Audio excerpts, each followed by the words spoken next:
There's one thing that I will add, and we were talking about this before, and that is definitely take the time to develop one of these techniques.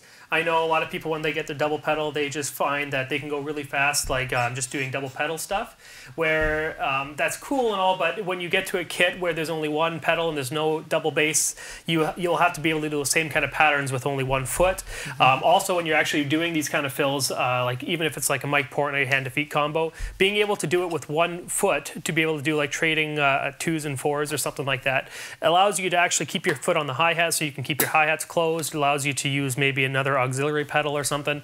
So it is really cool to learn. I just wanted to mention that because I've seen a lot of drummers saying, well, why would I need to bother learning to go that fast when I can just, you know, do that. So that's just my little piece of advice for you guys. If you're not sure which one to use, try all three. Whatever one feels the most comfortable. I mean, you can always learn all three. But I would. We talked about this in the lesson. I would try and pick one for now. Like you can work on all three, but I mean, there's so much stuff to practice. I wouldn't recommend exclusively working on bass drum technique. Yeah, for sure. It's obviously extremely important because I think it's the foundation of our grooves and how our drums feel and sound like that. But there's lots of other things as well. So how about let's do another jam, guys?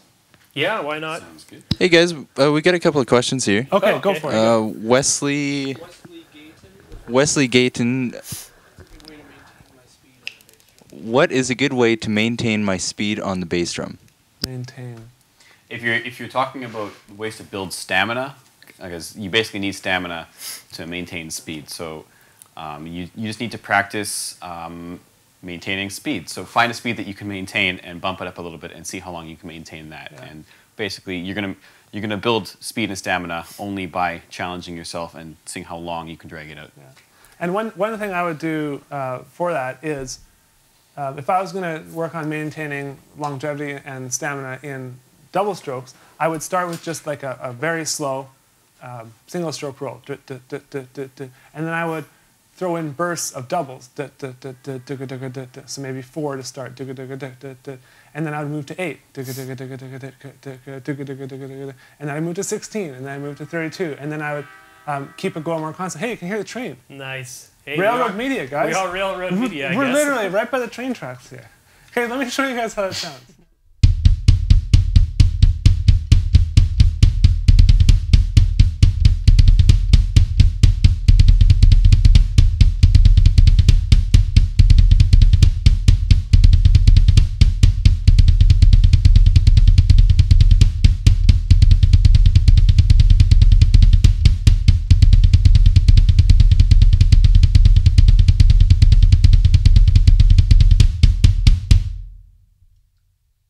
Sorry for going so fast there, Vic. That was the train threw me off. The train, yeah. So the same thing could be applied to singles as well. Just, you know, single, single, and then same thing. And it's similar to the exercise you were playing before, right? Like 8 with one foot, 8 with the other foot. Then you go 16 with 2, but you could do 16 with 2 to start, and then 32nd. Yeah, there are any amount of variations you could pop in there. Yeah. My input on this subject would be to track your progress, use a timer and a metronome. And the reason why I say that is when I'm practicing my stamina and my longevity on single strokes or double strokes or whatever it is, I will usually do like a 1 minute at a time type of interval.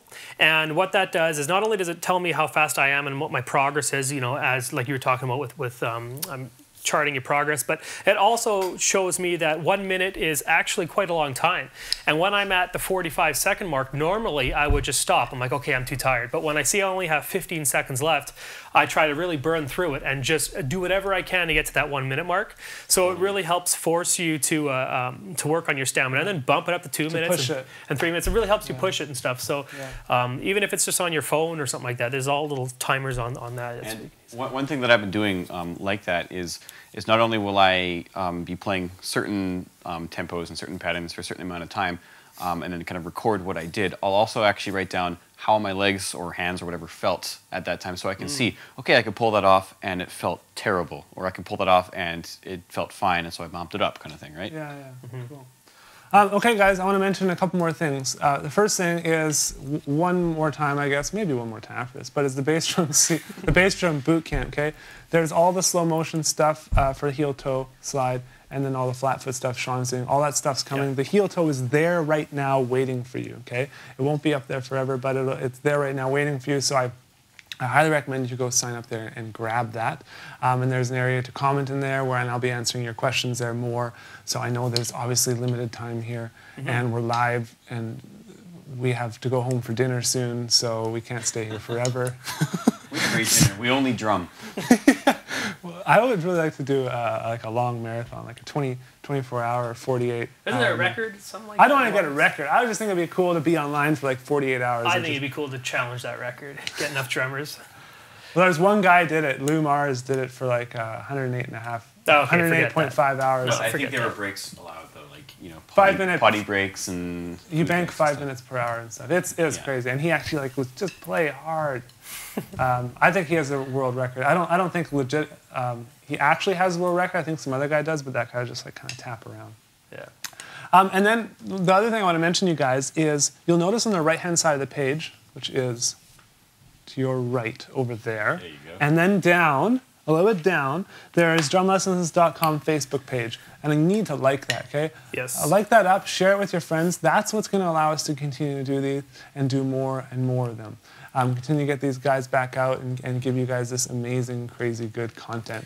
Yeah, plus you can get an idea, because we post when we're going to do our next one, right? So you'll get reminders that way too.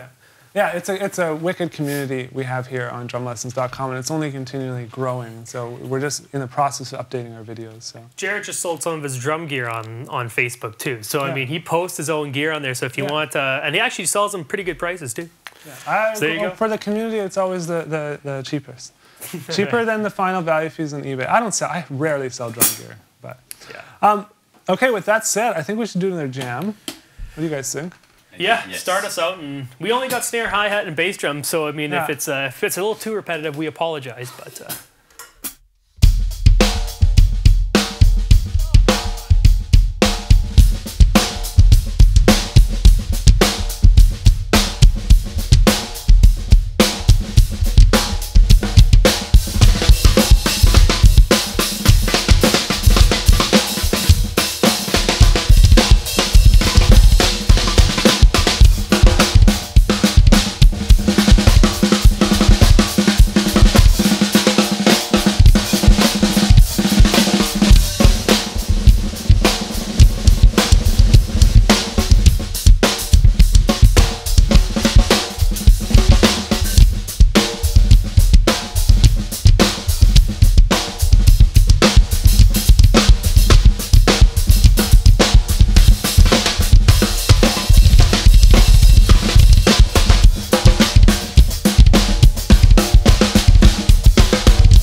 So, nice. Thanks for coming out, guys, and we'll see you again soon. Thanks for stopping in.